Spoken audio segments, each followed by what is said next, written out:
Everyone, please remember our step up, step back process. If we are having a discussion, we want to make sure that we hear from everybody and that everybody has an opportunity. So if you have been speaking and had your chance, make sure you step back and give somebody else a chance. And the same token, we want to make sure that we involve everybody. So if you haven't been contributing, please step up and let us know what you have to say. Assume positive intentions in all discussions. If your words do cause hurt, be accountable for them. We use the ouch, oops system here. And please speak slowly because this is all going to be on Zoom and we have people joining us from there. Okay, so our plan tonight, we're going to start out with our brief attendee introductions and our land acknowledgement. At about 5:40, we're going to do tell you about Solidarity, recent news, and updates from our committees. We will have updates about allied organizations. If you're here to talk about another group or event, that's going to be your chance to do so. So speak up, put your asterisk in the chat. And then at 6 p.m., we're going to have our featured speaker, Bryan Winter from Mass 5051, a nonviolent, nonpartisan, anti-authoritarian movement made up of ordinary citizens. And then at 6:55, we will wrap up. So, our introductions. I will go through and call on everybody. Start off, give us your name, your pronouns, where you live, and what is the backstory to your first or last name. All right, so for example, I am Joseph Boyle. I use he, him pronouns. I live in the Lowell Highlands, and the night my father proposed to my mother, he told her how excited they were going to be and how great their life was going to be and the house they were going to have, and they were going to have a son and they were going to name him Joseph Peter. And she had no idea where any of that where that name came from. And when she asked him about it, neither did he. So we'll start with the people in the room. So here we have Ryan. Yeah, I'm not sure if I'm in the camera, but it's fine. Ryan Oates, he, him. I just to add, just moved to the acre. Story of my name.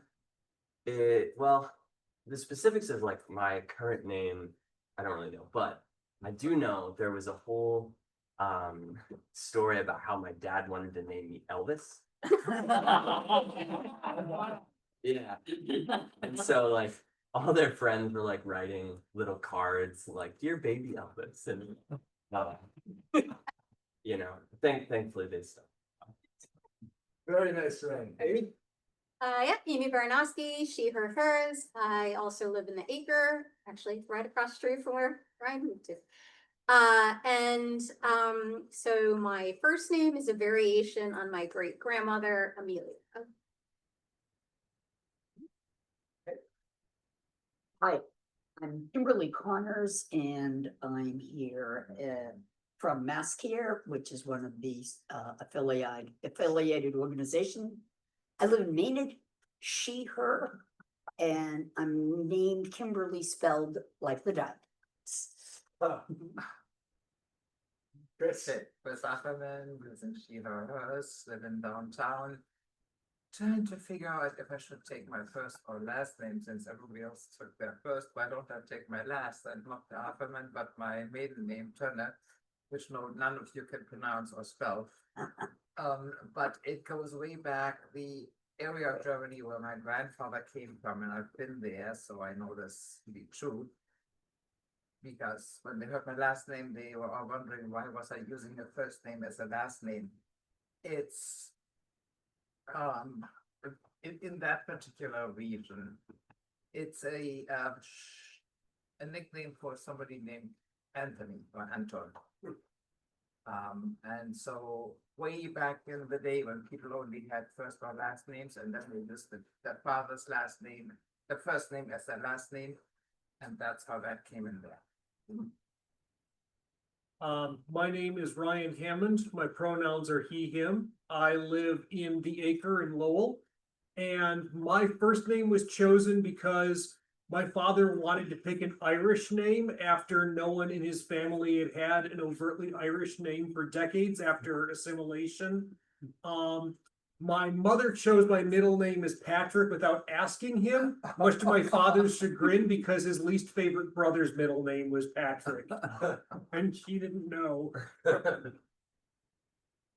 My name's Lucille Richards, she, her. I live in downtown Lowell. My first name is Lucille, I assume because I Love Lucy was a popular sitcom on TV. I don't know why, there's no real reason for it. My name is Matt Taveras, so my pronouns are they, them. I live in River Place Towers in Lowell. Backstory to my first name, my friend saw a truck and was like, "Hey, you're big like that truck." And then he just started calling me Matt. Now I go by Matt. Matt. Right. So my name is Brian. I go by he, him pronouns. I live in Methuen. I do not have any backstory with my first or last name whatsoever. My last name's Winter. I'm Scottish. So Dave O'Connor, I'm a Dracut resident. I think my first name is just a maternal grand uncle. My name's Anne, but I go by Dot. Dot is a nickname and it's based on my grandmother's name. She has spent her life fighting for justice and for people, and she is stubborn as all get out. So if she sees any injustice, she will stand up for it. So I'm proud to carry the nickname. My name is Ron Peastree, and I've got the opposite problem from Brian. My pronouns are he, him. My mom named me for a paladin, a chief, and our last name is because we spent 1,000 years in the diplomatic service to the Six Nations Theater. So I'm just. All right, and that's everybody we have here in person. So going through on Zoom, Marissa, you're at the top. Hi, everyone. Marissa DuPont, she, her, hers. I live in South Lowell. So my first name was okay, so let's start first though. My last name is very, very French because both of my parents are French Canadian. So my mom wanted a name that you could not Frenchify because both her parents and my dad's parents spoke French. My dad's parents only spoke French. So I became Marissa, my brother became Gregory. But the interesting thing about the meanings of my name is Marissa sort of means the sea, I think, and then DuPont means of the bridge. So it's sort of like bridge over the sea. It's kind of neat. Vic? Hi, Victoria Voice. I go by Vic. And my last name, I'm going to do both quick. My last name is Dutch. It's pronounced Voice, like boys and toys. Most people pronounce it Voos, or, you know, when I call, I always have to say V as in Victor because people think I'm saying booze or boys, you know. Anyways, my first name, my sister named me. She's older than me. I forget what movie they were watching, and she heard the name Victoria and asked if they could name me Victoria. And so we have two queens in the family because she's Elizabeth and I'm Victoria. Rebecca? There we go. So I'm Rebecca. My pronouns are she, her, and I live in downtown Lowell. And the backstory of my first name, I guess, is that my mom, for some reason, she wanted to name me after Rebecca of Sunnybrook Farm. She grew up, her family was from Pennsylvania. They were farmers. And so that's why I am Rebecca. All right. Ozo. Hi, everyone. So it's Ozo. I stay at the Lowell Transitional Living Center. He, him, his. As far as my name is concerned, Ozo is, I don't know, it's turned out to be like at the beginning of your life, you know, you wake up like eye open, you see everything, you're wondering everything's going on. In the middle of my life, I was sleeping though. That's what the two Z's are. And we've kind of reached an awakening of late. So that's sort of the symbolism behind my first name. My last name, other than it being given to my, my father's side of the family from slave owners, I'd like to think it's because a Wright is like a maker, like a whale, like a Wainwright is a whale maker. So I'd like to think, because I'm an artist, that it's because, it kind of fits. I guess sort of a wordsmith as well. But I guess that's it. Thank you very much. All right. Thank you, Ozo. Sherry. Sorry, I have to swipe screens to shut off mute. Hi, how are you doing today? My name is Sherry. I put the O'Connor in because that was my maiden name. Barboza. Barboza is my married name. My husband's from Brazil. Some people spell it with an S, some people spell it with a Z, and that happens in his family as well. Apparently, his brother was an S. He's a Z. I have no idea. Registries, you gotta love them. And Sherry, my mom said I was supposed to be named Anastasia.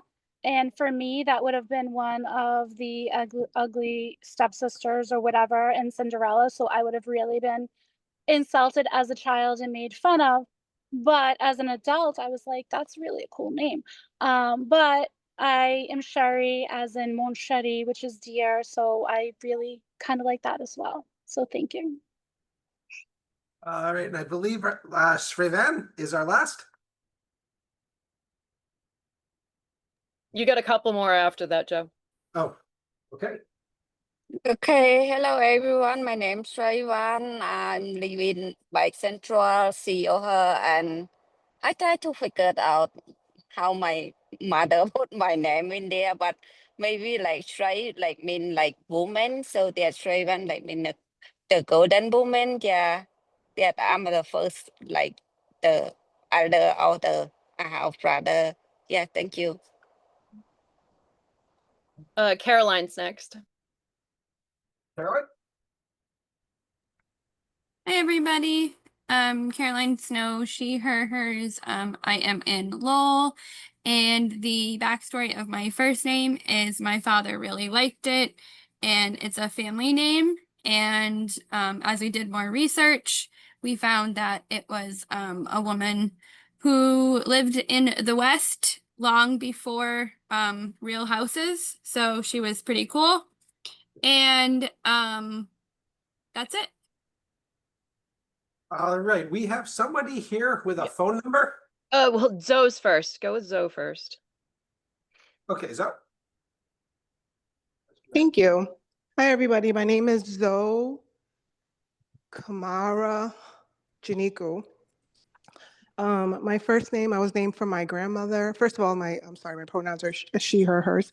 I was named for my grandmother on my paternal side, my father's side, who was a healer and a seer. And then for my last name, I inherited that from my husband. And for the middle name that I'm carrying, and that's for my father. Great. Next, somebody with a phone number. Nice to have you here. Linda. Linda, is that you? I don't know. It is. I can't It's see Linda. it. It's Linda. Linda, just introduce yourself and talk about the backstory of your first and last name. I'll do the best I can. My name is Linda Cantor. That's with a K. I live in Lowell. My pronouns are she, her, her. I know nothing about the backstory of my first name, only that I might be named after the same person that my cousin is named after. We're 2 days apart. Our mothers were in the same hospital, and her name is Leslie and mine's Linda. And my Hebrew name is Leah. However, the backstories of my last name are quite interesting. The main name was White, and this was during some time in Russia, Ukraine, and there was fighting going on. And the story I heard was that my grandfather bought somebody else's draft card. So whether or not his last name was really White, I don't really know, but that's the name that we have now. And the other last name is Cantor, and that means singer in Hebrew. We spell it Kanter because my former husband and late husband's family was from Germany. And they also were very musical and singers. However, Cantor, Cantor, is what we call the singer in Jewish ceremonies. So, and I don't sing. I'm tone deaf. So that's the story. All right, thank you, Linda. I believe, did I miss anybody? I think that was everyone. I think that's everyone. All right. So thank you all for coming. Now that we're gathered here together, here in Lowell, and those of us in Dracut, we are stand on the land of the following local nations: the Wabanaki, the Downland Confederacy, the Pentucket, the Pawtucket, the Agawam, and the Pennacook. This information is from nativeland.ca. We must acknowledge that the land in Lowell is that of the Pennacook. However, acknowledging the Pennacook as sovereign of this land is complex. After rampant colonization carried out through genocide, biological warfare, slavery, and other inhumane methods, the Pennacook were no longer present in Lowell by the beginning of the 18th century. This in no way means there is no longer any Native American presence in Lowell. Local indigenous people will refer to themselves as Pawtucket, Abenaki, Wamasitt, or even Pennacook, indicating the long and intricate history of this place. The current Native American population here is a testament to the resilience of the indigenous people, as well as their venerated connection to the land. Only when we acknowledge this land and its history properly are we able to understand how to recover from an unjust past. This is why we begin with this statement. Please educate yourself further on the indigenous presence and contributions to Lowell, or wherever you consider home. We are living on land that was stolen, and by educating ourselves and connecting with our local indigenous groups and organizations, we together can work on creating a more equitable community that works for all of us.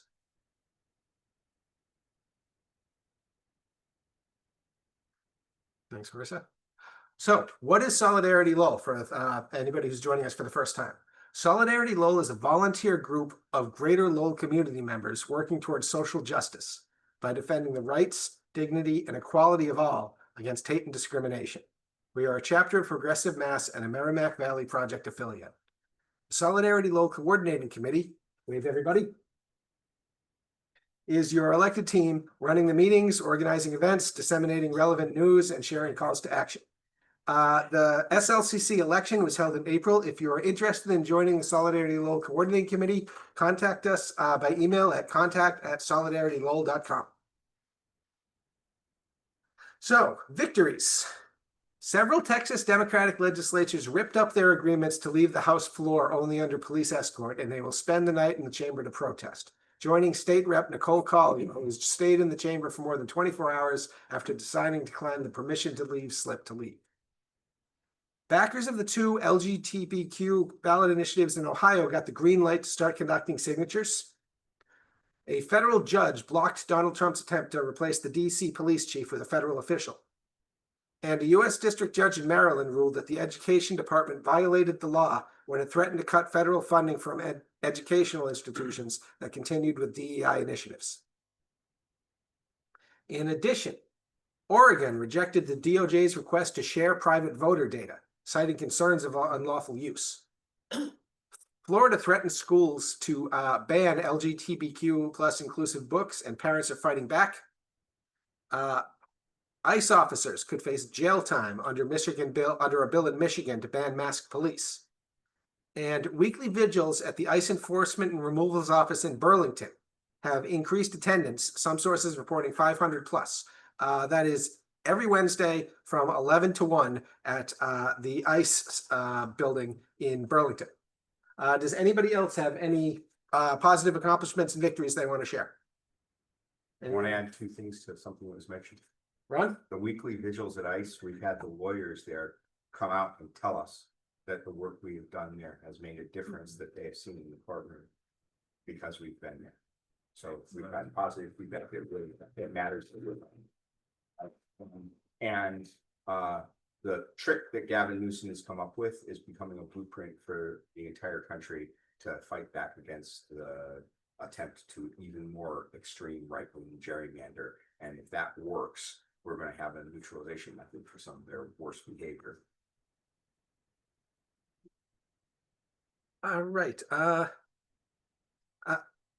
it looks like we may have had somebody join us since we did the introductions. Have we got a new friend? So, hello, Pam. If you wanted to introduce yourself, give us your pronouns, tell us where you're from. Pam is muted. You are muted, Pam.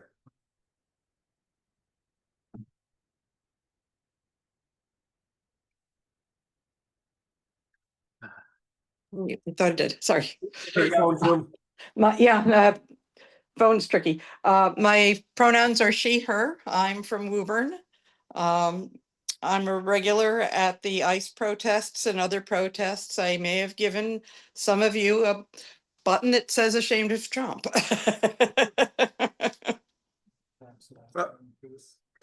Pam Boris. Boris. All right, good of you to join us. All right. Anybody else have victories they wanted to share? Anybody who is joining us remotely? Nothing. All right. So moving along. So Lowell Activists Unite. There is a new activist online community space for Lowell. It is Discord. On Discord is a free text, voice, and video application similar to Slack. It's a way for activists to know what's going on and share information without relying on the whims of social media algorithms. Posting on the normal public ones like Facebook is good, but you never know when it's going to come up for who. Channels for topics of increasing concern and adding channels for each group and organization by request. Okay, Slack allows you, instead of having just one big thread, to have different channels on different topics so you can organize things better. Feel free, people, activists in Lowell, to join as an individual or as the leader of a group or organization. You can see the bit.ly address that you can use to join, or the QR code, or you can email contact@solidarity.lowell. So, news from the Lowell Together coalition. Marissa, you want to take that? Hello, everyone. Okay, so Lowell Together is, if you're not familiar, is a new group formed by members of Solidarity Lowell with many, many other groups in the Lowell area so that we can all pool our resources and information together when endorsing candidates. So right now we have just completed our interviews, and so far we have endorsed Belinda Duran for District 3 for City Council, Wayne Janess for District 4 for City Council, Sydney Liang for District 7 for City Council, Vesna Noon for City Council at Large, and Connie Martin for School Committee at Large. And more to follow. There's a couple that are still up in the air that we may announce soon. We are going to be looking, the big thing with Lowell Together is that after a candidate is endorsed, we are going to support them while they run for office, but then also after they hopefully win, we will support them, continue supporting them and helping them, as they're making decisions, because we have a lot of folks who are experts on the various topics that city councilors encounter. So we are going to be putting teams together to help those endorsed candidates. So most of them, what they really need the most is canvassing. So if you are interested in canvassing or phone banking or anything else to help a campaign, please contact us, contact@solidaritylowell.com, or you can just email me, marissa@solidaritylowell.com. And our next meeting of Lowell Together is Tuesday, the 28th at 6 p.m. at CMAA. And use that email as well if you have any questions. Thank you. Thank you, Marissa. Anybody have any questions on that? All right, if not, we will go on to Amy and Mill City Messaging. Hey, yeah, so we always meet the second Thursday of the month at Lala Books. So the next one will be Thursday, September 11th from 6 to 8 at Lala Books at 189 Market Street. We will probably continue working on a get out the vote effort to some swing states. Hoping to get into some, local races soon, but for now, some important work in swing states going on. So please come by if you have any questions or would just like to RSVP. Just helps to know how many supplies and things to have. Amy at solidaritylowell.com. Thank you. All right, and Solidarity Lowell's other main event, the Demonstrate, Dine, and Discuss. Ryan? Our next Demonstrate, Dine, and Discuss standout will be for Belinda Duran on Friday, August 29th, 6 p.m. till 7, the corner of Andover and Nesmith Streets, which is Kitteridge Park. After 7 p.m., we will dine and discuss, though we haven't decided where just yet. If you have questions or want to help make signs, please contact me at ryan@solidaritylowell.com. Yes, we just had our first acre demonstrate, dine, and discuss in front of the senior center for Sydney Lang. It was very successful. Sydney came by. Pictures are online. All right, so next we have an initiative we're beginning at this time to help residents at the Lowell Transitional Living Center. I'm going to turn it over to Ozo and Marie. Marissa? Ozo, you want to talk about this or should I? Yeah, sure. I mean, I've been working on it all day. Yeah, it's your So deal. I mean, it's really, I mean, everybody knows about this issue. You know, it's front page news, I'd say, what, every other month or something. This place is really in shambles. You know, I've been floating personally, and my neighbors, we've been kind of floating the 4th floor and really trying to keep it tidy and whatnot. You know, because they don't even clean the bathrooms here or anything. By law, they are to do so every 24 hours in a rooming house setting. That's just like one of the myriad of different things I've met with a few people in the industry, attorneys and things like this. Preparing this next letter, it's really a scathing letter. You know, no punches pulled this time around. You know, I'm not going to mince words with these people anymore. I mean, the situation is really untenable. I don't really understand how they've continued to be able to run this place, and we need help. Like, we need serious help.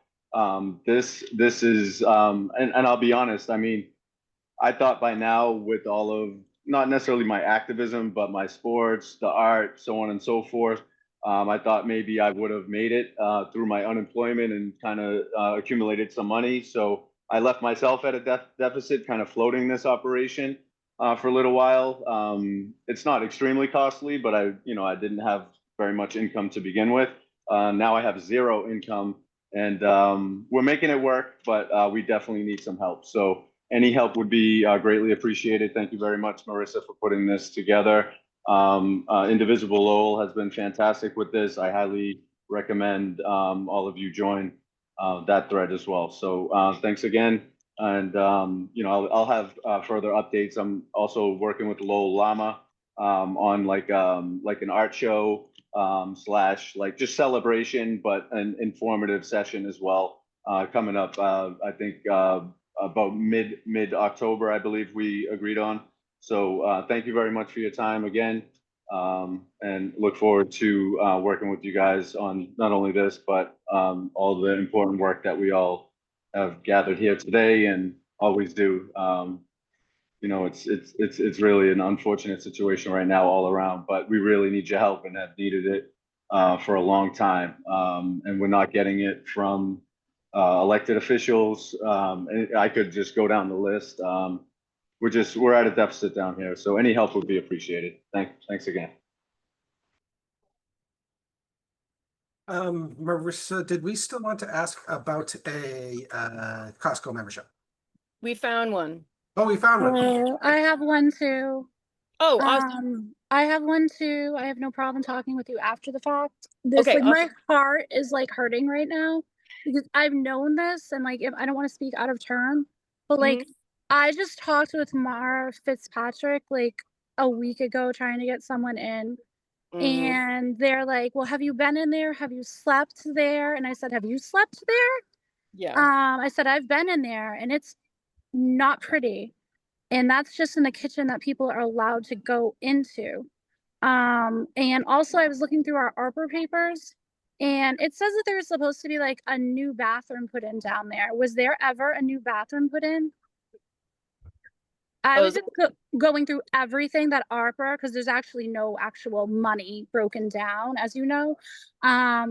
It said something about a bathroom that was supposed to be put in. So I'm expecting there's a state-of-the-art bathroom at the Lowell Transitional Living Center.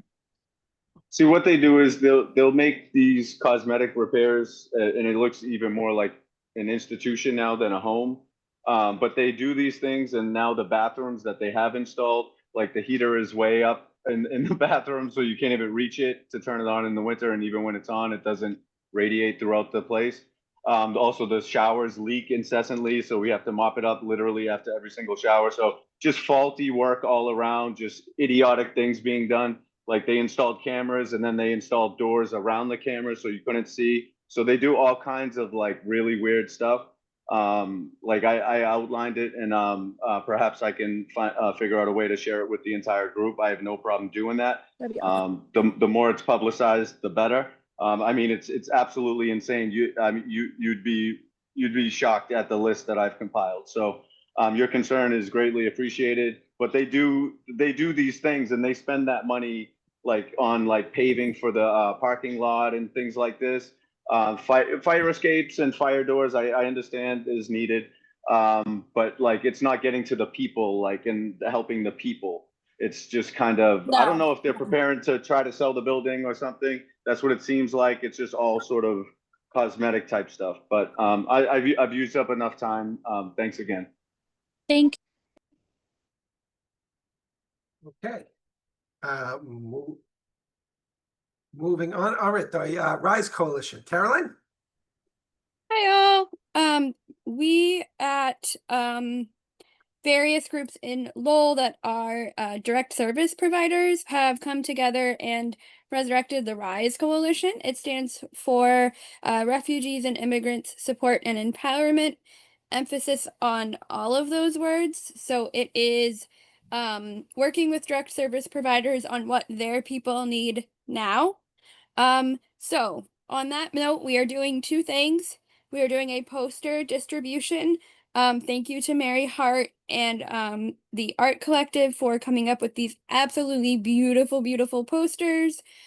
We just need some feet on the ground. We have the posters. And we are just recommending that you hang them somewhere that is public and protected. So inside, facing out on a window is ideal. We've done a couple downtown, but we in the Rise Coalition got pulled into some other directions. So if we have some new feet on the ground to do this again, that would be awesome. And then another thing that we are doing is we are collecting money for folks' needs that are not currently being met for whatever reason. We are not focusing on the reason or investigating that right now. We are just plugging the holes in the dam. Other folks within the Rise Coalition are trying to do legislative work, as are other groups. But right now, these are our two big lists. So we would ideally love cash or market basket gift cards. Everything else, it just gets weird and tricky. If you need electronic payment or you wish to do an electronic payment, please email me.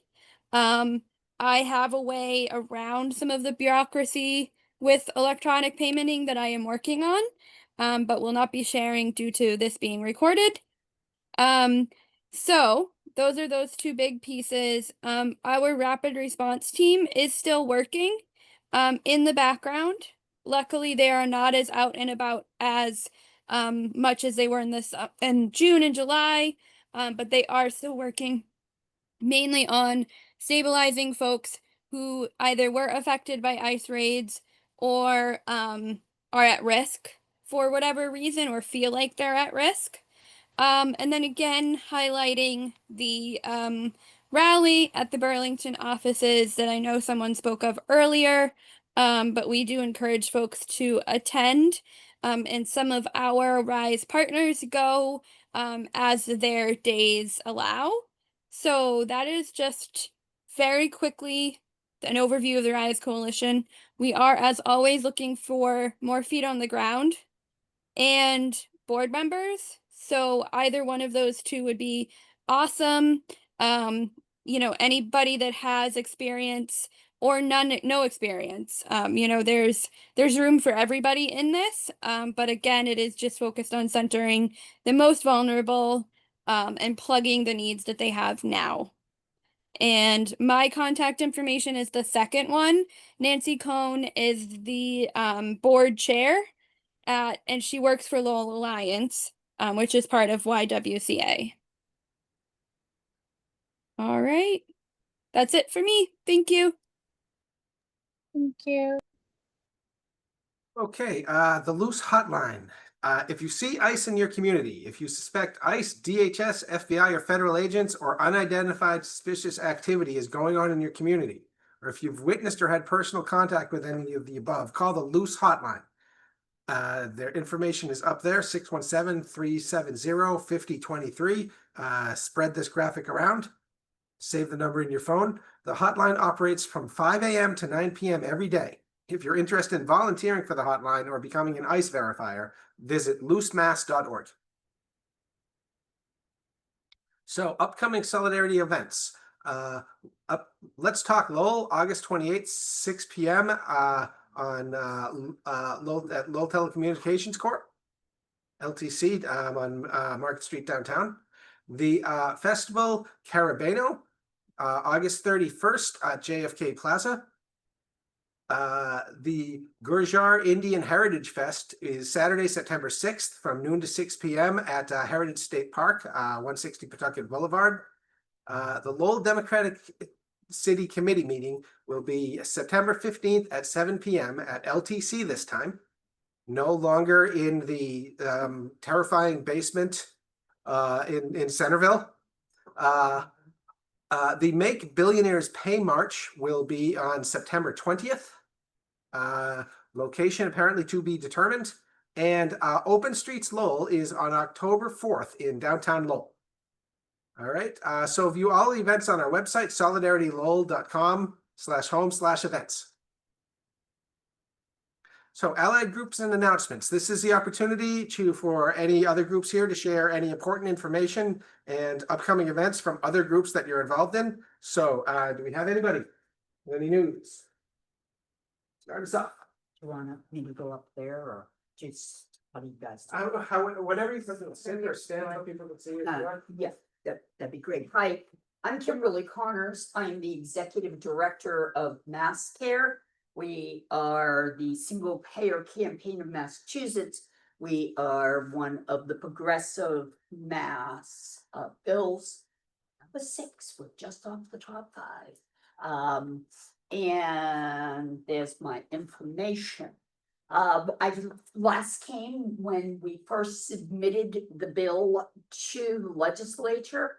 We had our hearing in June. We had over 70 people testify that day. And we've been there on the screen. You can see the hearing and testify. You can still submit written testimony. It is open until they send it to wherever, hopefully report it favorably out of committee. That's what we are trying to get people to do. So you can submit testimony to the chairs. And then you can also sign our petition. It's called It Oughta Pass. We know that our legislation is often thought of as, oh, you know, those single payer people. Let me tell you what I know. I know our housing problems. I know the transitional problems you have right here in Lowell. If we weren't spending so much in healthcare and putting money in CEOs' pockets, we would have more money for our people, for housing, for transportation, for education, to protect people, and to actually start having living wages instead of just all of your wages going to your health care. This is the first time I'm talking about this. So that's what I've been doing. But on Friday afternoon, we were sent the Democratic draft platform. Guess what they took out of the platform? Everything we fought for right here in Lowell when they had the last platform convention, and they have removed all single payer language, expansion of Medicare language, drug benefit language, all gone. They left the healthcare as a human right.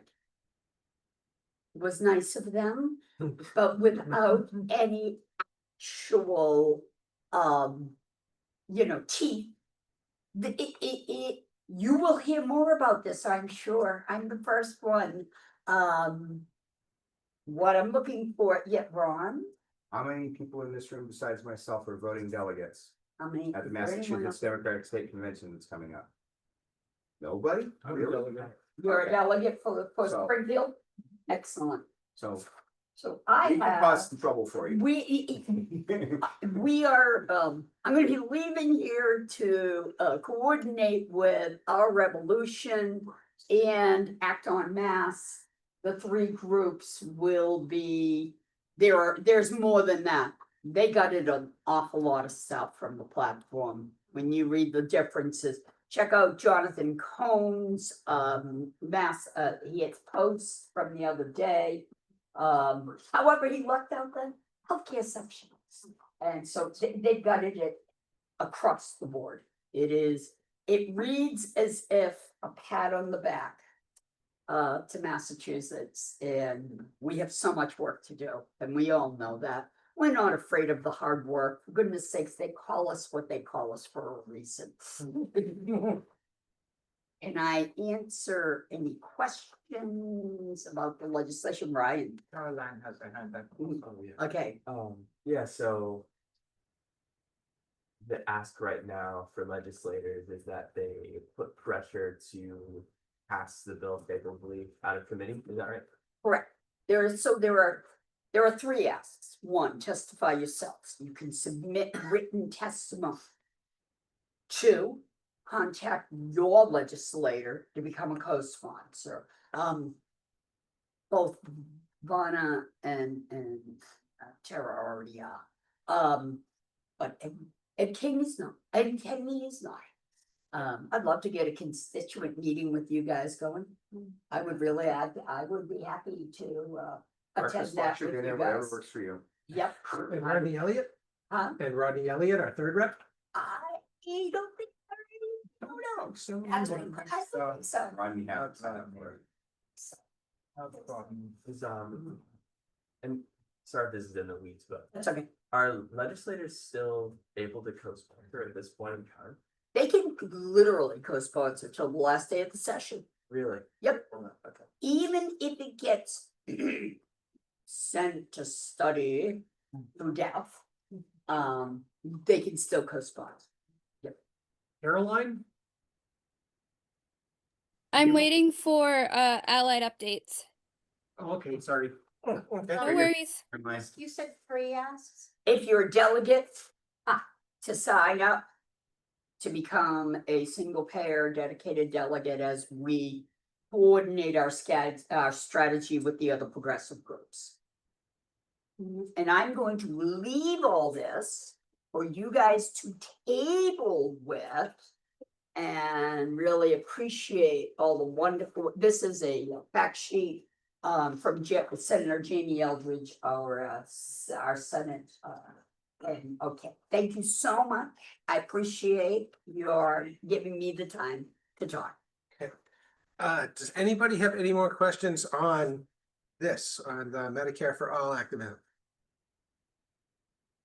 All right, those of us who are Democrats, this is another good reason to go on the 15th to the city committee, try to get this activism done, not just on an individual level from each of us, but perhaps the Lowell Democratic City Committee could swing a stick on this. All right, other allied groups and announcements. Caroline had one. Hi all, I'm gonna roll all of these into one. So this involves Merrimack Valley Project, Lowell Alliance, CBA, CMAA, and LCCE. All of that will be explained when I give Marissa the announcement for the newsletter, pardon. Those 5 things are part of what's called Lowell Votes. We are all collectively and in our own ways, working on housing justice and civic engagement. So there will be canvases by all of those groups. Plus, we'll be doing some community canvassing.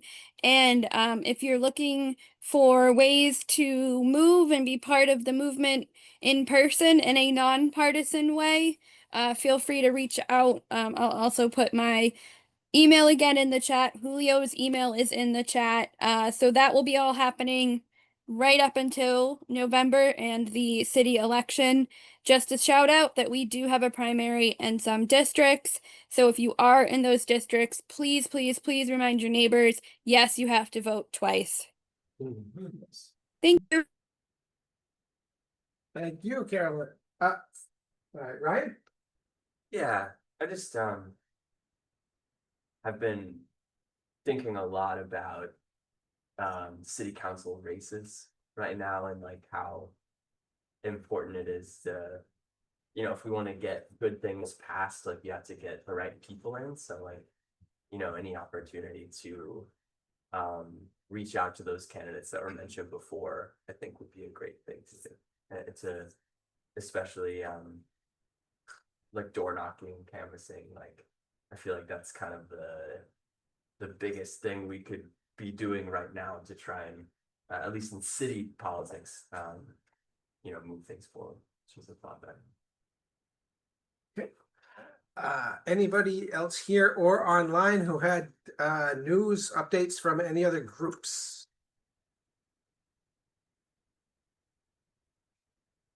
All right, if not, then, oh, looks like Julio has a hand up.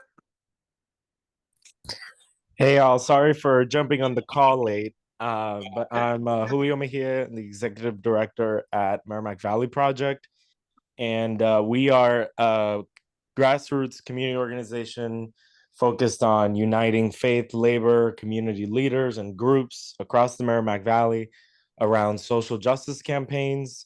And so we are actually building a housing and immigration justice campaign in multiple communities. One emphasized in Lowell.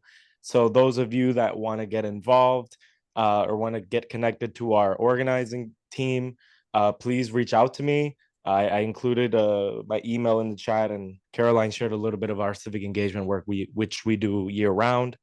And yeah, just having folks stay plugged in. As we all know, these are very difficult times in a weird landscape. So we want to support leaders and people that are really motivated on the ground to do the work. So thank you. All right. Anybody else? All right, not seeing any.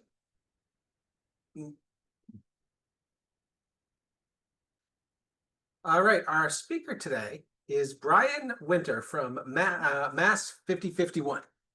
Bryan is a veteran of the U.S. Army, having retired in 2003 after participation in Operation Iraqi Freedom. He is now a speaker and the lead ambassador for Mass 5051, a nonviolent, nonpartisan, anti-authoritarian movement made up of ordinary citizens. He'll speak about the importance of building networks of mutual aid and information sharing across the broader movement as a strategy for coalition building. So please type questions into the chat or use the raise hand function in Zoom, and Bryan will answer them following his presentation. All right, take it away, Bryan. Great, thanks everybody. So first off, I wanted to thank Ron Peastream for setting all this up for us and inviting me here. It's an honor. I'm a big fan of the work you guys do here. So I did have a speech planned, but I'm looking at the crowd and it seems like it's a little more intimate setting. So I'm going to kind of wing it a little bit and keep it more conversational. You should use this for notes, but I'm talking this ad lib. So I'm sure you've all been watching the news, you know, what's going on in DC, you know, the militarization of the police, the threats to expand this to other cities. We in 5051 think it's important that we really hit on the head what is happening.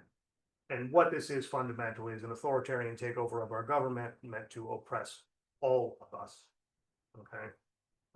They're going to pick off individuals who perhaps might be less popular for perhaps less than great reasons, such as the trans community. But you're also seeing this happen on the right as well. Recently, John Bolton, who was an advisor to the president and now a fierce critic, has just had his home raided by the FBI. Excuse me, Bryan? Yes. I'm so sorry, but you are not on camera right now. Could you just? Oh, yeah, it's hard.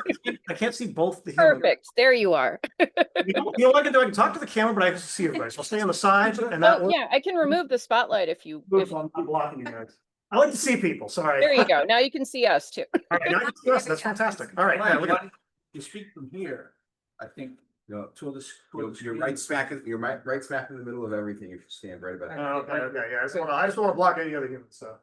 Right there. That chair. All right, again, I guess I gotta do this seated. All No, right, you don't. but- I just don't want to block people. Anyway, All right, so anyways, based on that, we got to appreciate what this is, right?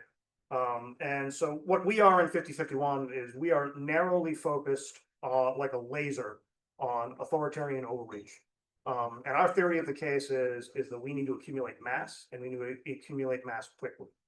Now, one of the advantages that groups like Lowell Solidarity have is you guys are already organized, you're already doing kind of things out there in the community, and that is very, very helpful.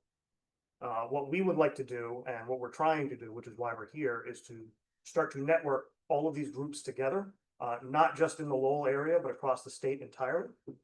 We are kind of in the early stages of this. I'd also note that other people are doing the same thing.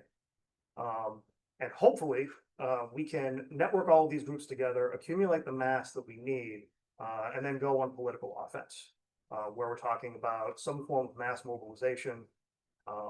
I cannot tell you what form of mobilization that would be. For obvious reasons, strategy and tactics at that level needs to be very, very kind of secret sauce until we're ready to kind of pull the trigger. But the idea is by accumulating mass that we can do this. So I want to share a little story with you, just kind of an insight that I had. So there was the No Kings rallies on the 14th of June. I'm sure you all remember those. It was pretty impressive. We had 90 protests across the state, and we had about over 2,000 across the country. Okay. I did not go to Boston that day, although usually most of my activism is in the Boston area, just because that's where 5051 kind of has most of its resources, and so we tend to do big tent poles in Boston. That day we couldn't because of Pride, and we didn't want to compete with Pride, so we just supported Pride, and I kind of had a little freedom to go roam around the state. And a friend of mine got me invited to speak in Fairhaven. So I took about a 2.5 hour drive, and we went down to Fairhaven. When I went down there, what I saw kind of shocked me. I didn't know what to expect. I get there, there's about 1,200 people on a street corner. They're on all sides of it. The situation kind of looked almost like a block party. Okay, there was all this kind of energy and excitement. There was an enormous number of American flags upon the field. Okay. And there was an enormous sense of kind of solidarity and strength and power kind of in the crowd. It was electric. I've kind of never had that experience. And I've done like the big events like Hands Off, but there was something about the local thing that was a little different. It felt a little closer, like everybody knew each other. It was happier. Like there was just a sense of power in that. I met a veteran there. He was a 90-year-old Korean War veteran, and he had been wheeled out onto the green. He demanded his caretakers do this to him. They brought me over to introduce myself, and I was like, well, why are you here, sir? And he brought me really close, and he said really somberly, because I remember my oath. Right. So another scene, which I'll remember, it's 2 young women, probably in mid-20s. One woman they're driving by in like a small compact car. The passenger gets out of the car, kind of leans out of the window, holds an American flag with one hand above her head and begins to wave it while they're driving down the street past the protest. The other woman was honking the horn like as loudly as she could. And in that moment, I realized and the whole crowd kind of realized it too, where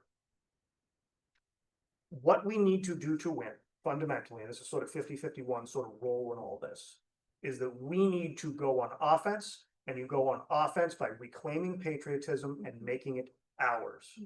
And we need to be loud, we need to be aggressive, we need to be in people's face, and we need to make them question our patriotism, because we know that the people who want to do the authoritarian project, will wither under the scrutiny of the sun.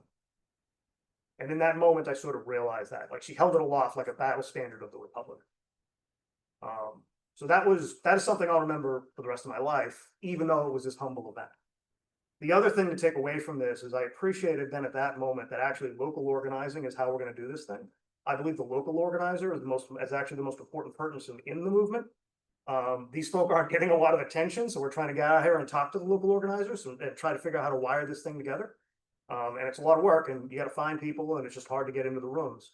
But it's worth it to do, because if we're able to build that network out at strength with large networks of reciprocity between lots of groups with like dense social networks that are not dependent upon a single individual, almost like organic, then it will work. The other advantage of local organizing is it allows you to identify leaders. So for example, there's a woman that I met out in Townsend, and she started a 50-51 chapter. She wasn't told by anybody to do this. She just said, okay, I'm 50-51 Townsend now, one person. And she started doing a stand out there, and now has attendance of about 30-40 people. Okay, so what that means is we can contact her, and we now have access to that mass, right? We move her into the network. We do that for every single one of the 90 No Kings protests, plus all the other groups that are out there. Then once we have done that, we can start to look at, okay, who are non-traditional political organizers? There is a group of LARPers specifically that we are talking to. Now, I don't know where that is. I don't know how that's going to work. My dream would be a situation where we have that bearing witness protest, and we get 100 LARPers to show up with a sign that says LARPers for Justice, right? And then we're talking like veterans for justice, or like the idea is we got to get out of our comfort zone. We got to go to kind of non-traditional groups that are already organized and try to bolt them into this coalition that we are trying to build.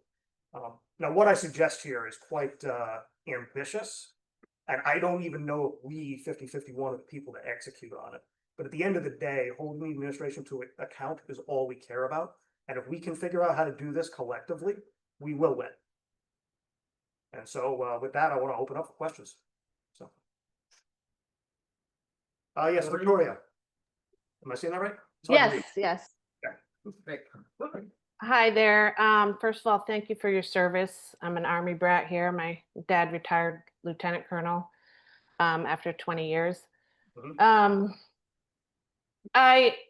I have to admit, I went to the event yesterday that Lorena Betts put on, and I saw you there. I grabbed a card, but I regret I didn't introduce myself to you. But I, with a few other people, started Indivisible Lowell here. And Lowell, we put the No Kings rally on, and we had about 500-600 people, which kind of surprised us, but happily surprised. We also collaborate a lot with Solidarity Lowell because we cross over. And we, like 50-51, we're here to protect democracy and fight against the Trump regime. And it's true, like, this is not the time to be quiet. We need to raise up. The amount of people that came out for the No Kings was overwhelming, and it, brought out that whole 3.5%, rule that if we get there, like if we get larger and larger, our voices will be heard, and we will, we are getting reactions from the regime. Sorry, that's what I call it. Fine. Just because we're activists doesn't mean we need to be nice. Yeah, true. Like our only weapons are words. We got to fight with our words too.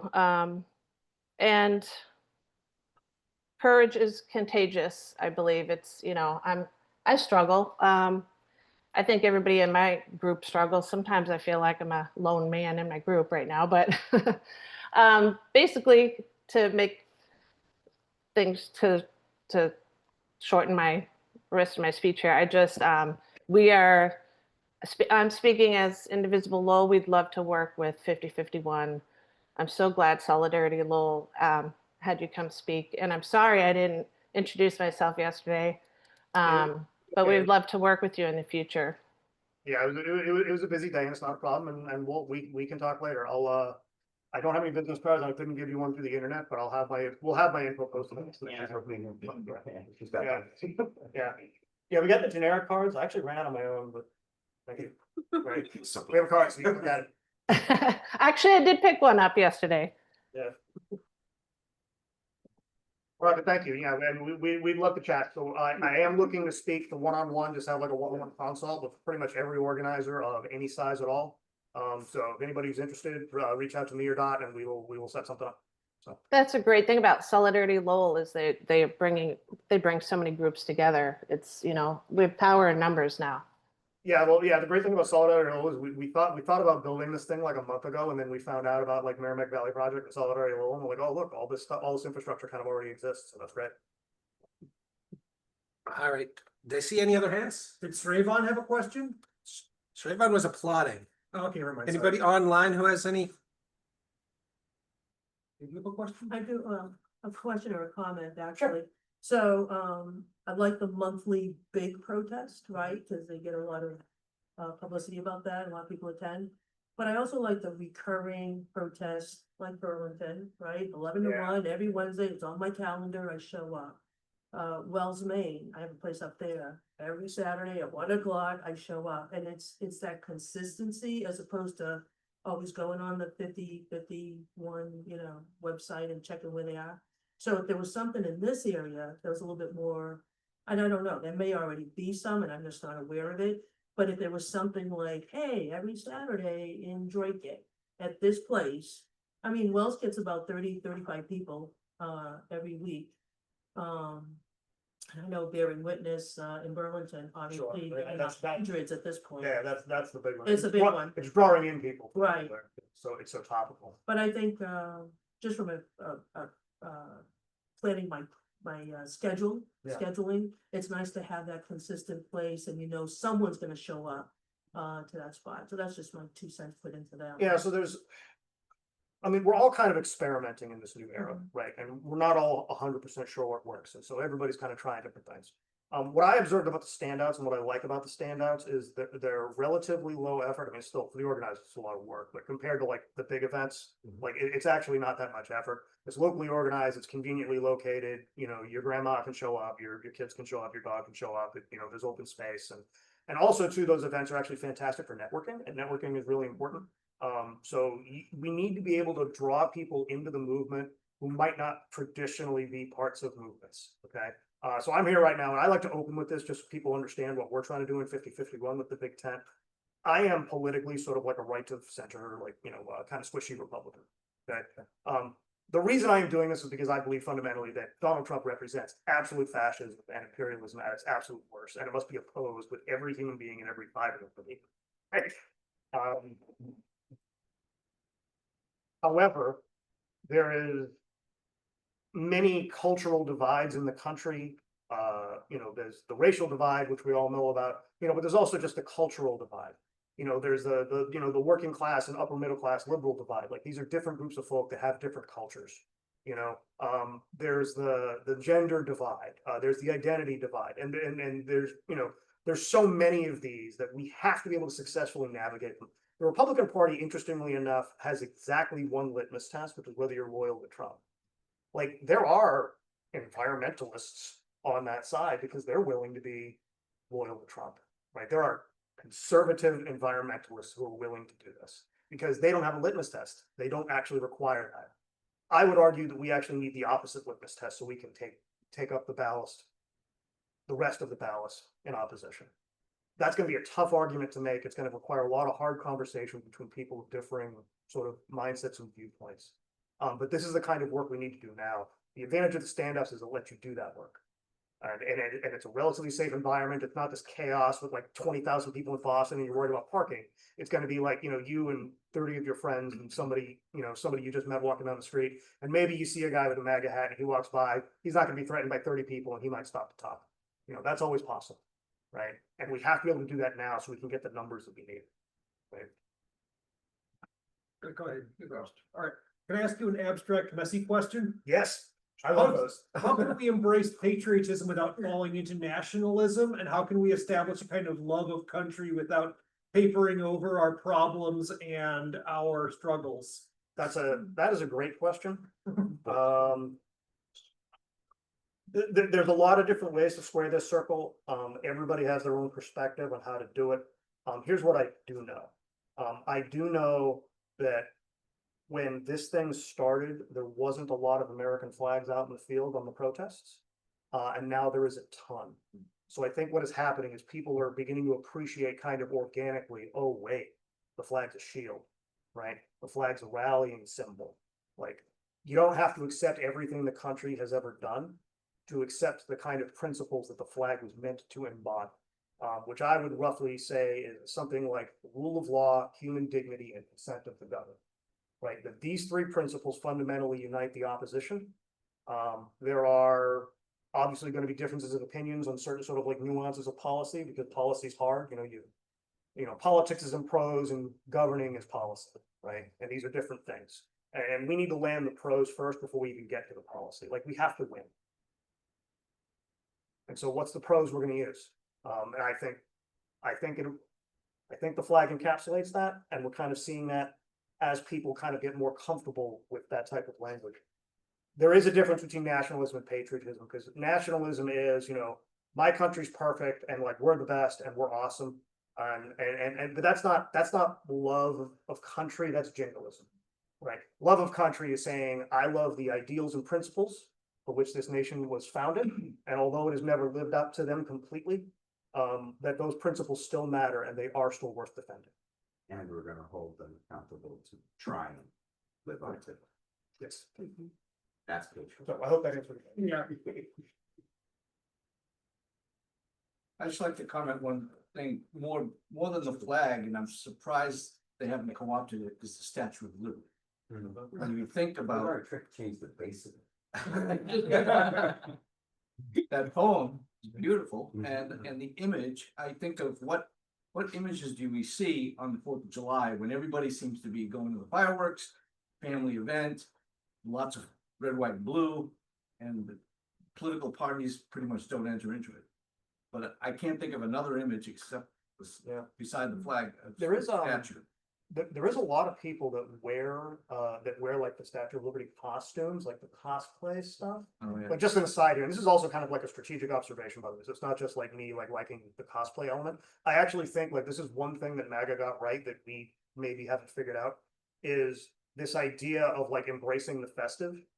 And like the people with the costumes, like it hands off. I bet a guy who was dressed like George Washington and his girlfriend was dressed like the Statue of Liberty, and they were like a pair, and they ended up being like on Newsweek, those people, because of like the photo that they had, right? Like and this type of stuff where you kind of embrace the fun side of it is actually really, really helpful, because nobody wants to be on like Team Dour, everybody wants to be on Team Fun, and so why not have fun while we're doing this, right? It's kind of my feeling on it. The situation is objectively absurd. You might as well respond to it in absurd. Right. Well, I mean, you know, whatever you have to say about Gavin Newsom, I mean, he's right over the target, right? Chris, you had a question? It wasn't so much a question, it was again more a comment, and thanks for Ron and Dot and you for making all this happen. Just the backstory that since Trump won the first time, we've all been organizing in Lowell, so you're in exactly the right space. There is, and that's one of the things we have been discussing. There's ever so many organizations in and around Lowell. Many of them are now closely working together, like Bryan Winter and like some others. So we've been actively trying to mesh at least somewhat with the other organizations as far as possible. There's never a total overlap, but there are things we have in common.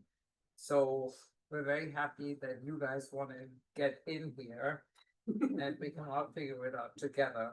And the other observation I've made for a while is that if I think back, way back, dating myself, when the Republicans at the time started the Tea Party, and they did that with small neighborhood groups, and not neighbor talking to neighbor, and very small, but very personal. And that's, I think, is a very good approach to convince people to talk to you. If it's your neighbor that you know already and you have a barbecue or a whatever, a cookout, a something in your backyard, talk to your neighbors. That's what they did. Why don't we do the same thing? Yeah, I mean, if you can meet a woman who leads a 10-person knitting circle, like that's an organization. Yeah. Right, and you fly it in, and then there you go, you have access to it. Exactly. Ozo Ron. has his hand up. I'm sorry. And first. Hi, Brian, thank you for your service. So I just want to respectfully disagree. I believe, and a lot of people believe, that the ideals upon which this country was founded is the problem, and seems to be the status quo, and they're carrying it out even more. Um, this stuff about symbolism with the flag and the Statue of Liberty, all this stuff, that's all well and good, but it's really about action and changing things. All the symbolism and stuff like that. It's actually, to a lot of people, it's almost like becoming like, like the Confederate flag in a way, and not to me. Like I do, my Boston headgear is an American flag. Like I take pride in it too, but we have to recognize that and not like force feed that type of stuff, because people are sensitive to. The USA has run amok around the world. Let's be honest. I mean, we have to. That's part of our history too, and we need to address that and talk about these things. They're tough conversations, but I mean, we've really run amok, and we continue to run amok around the globe. No matter which Democrat, Republican, we've really done a lot of evil in the world. So we do need to acknowledge that and build from that, and just say, hey, we've done. But certain pockets, they don't even want to acknowledge history at all, especially Black and Brown history. It's just sort of, as you see, they're even attacking the national, the museums and things. So I just wanted to say that I'm not like, really opposed to what you're saying or anything, but we have to be careful with, the ideals upon which this country was founded, because, that involves slavery, which still exists today. It's just reconstituted. So that's just my 2 cents, and thank you again for your service. I got that. I much appreciated. So if I can speak a little personally, I am a big reader of philosophy. So I read a lot of like John Locke, but also like some of the even older philosophers like Kant, and that sort. The United States fundamentally, and it did have a flawed founding, racism, slavery, indigenous genocide, all of those things did happen. But the principles upon which the nation was based was fundamentally Enlightenment principles. It was an Enlightenment project. That's why I kind of fell in love with my country, perhaps a little later in life. Like I wasn't like this, red, white, and blue patriot, when I was in my 20s. It's more something that came about like in my 30s when I started getting more educated and I started reading. And so it's not that the history where we've done things wrong or the errors that we've made hasn't dawned on me, because it has. It's more like there's a germ of an idea there, right? And when I wave the flag, or when I point to the flag, or when I think of the flag, that's kind of what I'm reflecting on, is that those ideas actually do matter. And that if we don't defend them, they're going to define them, and they're going to take it, and they're going to turn it into something else. And so it's the difference between offense and defense. And my conviction is we need offense. And that's 50-51's conviction as well. Victoria, unless Ron, no, I think Ron is next. I wanted to point out a tactical thing that I'm hoping to have happen. We all know what's coming this fall. The tariffs have been held off and held off and held off. They're getting implemented. We all know that the block grants to the blue states are all going to go away. This winter is going to be the nastiest in my adult lifetime unless something surprising happens. We are on the precipice of the worst recession this country has seen in my adult lifetime, unless something surprising happens.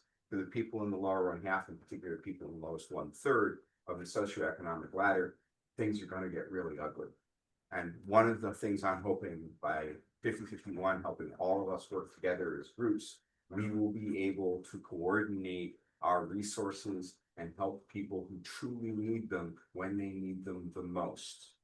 And Azu, that's part of my response to you. There was a time, and I'm old enough to remember it, when the phrase, I'm from the government and I'm here to help, actually meant something good. After Reagan, it got destroyed. I'm hoping that what we're about to do here will prove that that spirit still exists, and that it is real, and it is effective. Thanks. Victoria? Yeah, back to the flag. I was raised to respect the flag. My dad flies it proudly. he gets so aggravated when people desecrate it, even if they make, you know, a bathing suit with a flag, like anything desecrating the flag drives him crazy.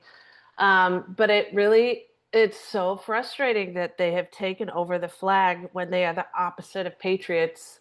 So even to me, whenever I see a flag on somebody's car, I automatically assume they're Republican or Trump supporter, and I don't want to go in that direction anymore. And I know there is a movement to take back the flag, because I've attended plenty of webinars and, you know, about, you know, next events and things we need to do, and there is a push to take back the flag. That's why there were so many at the No Kings rallies. But yeah, we need to take it back. Maybe I should put it on the back of my car next to my childless cat lady, you know, so that it, I had put it on some of our signs for Kamala Harris, because we need to take it back. And I'm so all for that. I want to be a part of that. There is this the way the movement is kind of growing, just because the kind of election of Trump was such a shock, is what you have is you have essentially all these kind of like individual cells that are kind of sort of self-assembling, right? And that's why the local organizers are so important, is because they're building the mass kind of locally, and we can sort of grow along 2,000 vectors instead of one, where we have one mega group kind of figure out how to do everything. Is you're going to see convergent evolution, where you're going to have people experimenting with ideas and trying to figure out what works. So we were turned on to this idea of like the use of the flag, and also like the concept of No Kings about in April. What we did is we had these stickers that we were handing out, and we had like 6 different variants of it. And essentially what we were doing is we were A/B testing stickers. So A/B testing is like a concept that software engineers will use for like testing like user interfaces, right? And so we're testing the stickers. We're seeing like what people actually gravitate to. And what we found is everybody wanted the No King stickers and nobody wanted any of the others, right? And so then when we start talking to national, we're like, hey, like this idea is actually really gonna get some weight. And this is sort of where the No Kings thing came out of. So that actually came out of this state. We get to claim a little street cred for that. Right? Oh, wow. And we were experimenting with it on April. It was actually April 19th. We were handing out stickers at the America 250th American Revolution thing on the green, right? And also, but Lexington Alarm, I don't know if you guys have seen Lexington Alarm and what they're doing. So they're local organizers. They're focused on Lexington. They use this Thomas Paine quote on these signs, and I'm seeing these signs like an hour away from the city, from Lexington, right? Meaning people are buying them and get, even though they're not even from Lexington, because they just like the symbolism, of like the quotes, right? And it's like the old timey text and like all of that. It's like this it's like there's been political shift where like the old timey stuff used to be conservative messaging. I don't think that's true anymore. Like, I think we can take that stuff back and use it. The authoritarians aren't in any sense. Right, because they're not American. because they've abandoned the principles, right? And to be honest, they probably abandoned the principles 15 years ago, right? But they've really abandoned it now, and the mask is off, and so that gives us space to go forward and take it over.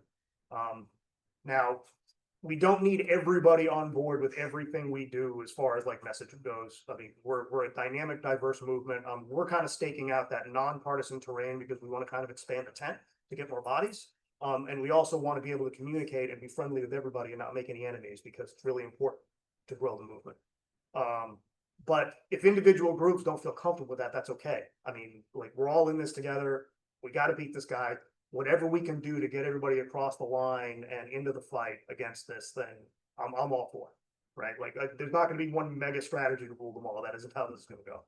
Brian, what's the quote from Thomas Paine that you said? Oh God, I forget. It's like something tyranny and law. It's I forget the exact quote. I apologize. Okay. If you look for Lexington Alarm Yard sign, I think you'll probably find it. like it's really kind of like blown up, and then yeah, it was something about tyranny, like there is no law. Sorry, I don't want to butcher it. So I've been on the Solidarity Lowell Coordinating Committee for a few years. We've had experience with this issue of groups and with different visions needing to work together and things like that. And it's not really, and it isn't easy. And we've got some pretty diverse groups of friends out there. Yeah. Yeah, I think Some we of our might, friends are Marxists. we might Are you have something we need to learn. We're okay with that. We might have something we need to learn from you, honestly.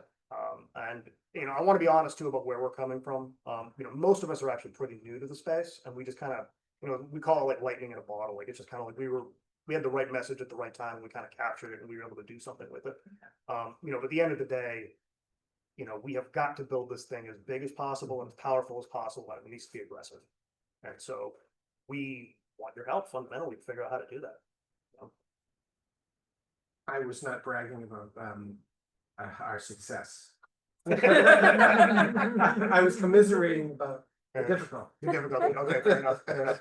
Well, actually, I think we've made enough enemies in the world. That must have done something, right? When in 2016, I coined the phrase, if you're not a member of MAGA's alt-right tight little small group, they want you demoralized, deported, or dead. Yeah. And it does not matter anything else about you, right? So we are all in this together. And if we unify, we outnumber them 20 to 1. Well, If we stay in our silos, we're fighting with one hand tied behind our back. I mean, think about the FBI raid on John Bolton. Do you think there's going to be some huge progressive sort of resurgence in favor of protecting John Bolton from the FBI? Or people are going to be like, yeah, well, I don't know. And by the way, I got my opinions on John Bolton, and they're not positive, but you see the kind of conundrum here, right? Like it's like He's entitled to the protection of the law just like everybody else. Right. Yeah. If anybody can't be protected by the and law, that's why Trump is picking him off first, and then he's going to go to slightly more sympathetic figures until there's nobody left. You know, first he came for the blah, then the blah, then the blah. Yeah, all know the quote. Yep. Yes, I mean, everything can be.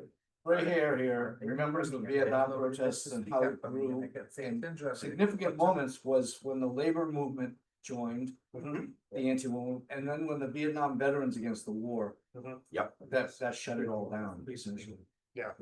So that I can report are two vectors that we are working on.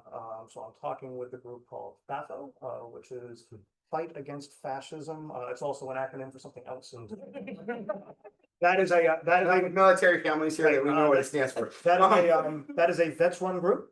All right, that I'm talking to. Vets are a little weird because veterans mostly are organized around DC because that's where all the money is, and that's all. At the end of the day, for veterans, the issue is 99% it's about benefits, and you get the benefits come from federal. So we tried to organize some vets around here, but it's a little hard. It's a little hard to do up here. Another group that we do have relationships with are the unions. And so and I didn't do the events announcement, we've got to do it now. We are doing a Labor Day event with the unions in coordination with them. We're helping them plan it, and it's going to be a parade. So there's going to be lots of floats and things. So it'll be a fun event. But of course, the reason we're doing that is because the unions are really effective organizing organs. And the reason they're effective is because they have two modes. They can have a distributed mode where they're kind of everywhere and decentralized. But then when the rubber hits the road, they can actually turn into a hierarchy and almost become like an army. And they can be really effective. They're becoming like the nucleus of a much larger entity. The unions, of course, have their interests. They're concerned about their contracts. You know, they don't want to be like a target, but at the same time, like they know what's happening. Like they're in the know. They're talking to folk, and it's just a question of like when they want to spike the ball to actually bring this thing to a head. And that's why we have to mass, because if we can mass, the unions will see that and they'll be able to work with us and provide the ballast and the capital to make this thing happen. So. It's almost 7, just an FYI. All right, so yeah, we are coming up. Did anybody have any last minute questions or comments? Right. I had a thought. I was kind of considering Thomas Paine and Patrick Henry and how, on the one hand, I love them, but I also recognize that a lot of the men they had to make common cause with had some far more dubious priorities. But also having new ideas sometimes relies upon willingness to misread the experts and intellectuals of the past, and then ask yourself, well, whether or not they intended what I'm thinking, does this expand justice? Does this expand equality? Does this bring more rights to people? And that's ultimately, I think, the real litmus test, more than original intent, is, does it make people's lives better?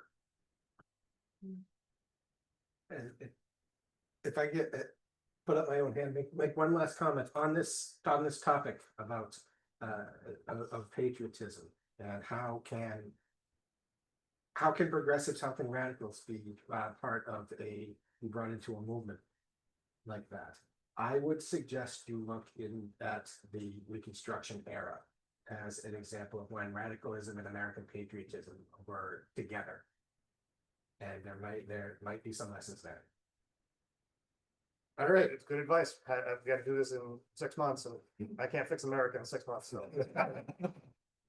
All right, so everybody, that will wrap us up for tonight. Our next meeting is going to be Sunday, September 28th, 5:30 to 7 as usual, last Sunday of the month, and as usual, hybrid here at UCC Dracut and on Zoom. So thank you all for coming. Everybody have a good night. Join us on our Facebook page for public events, photos, and more.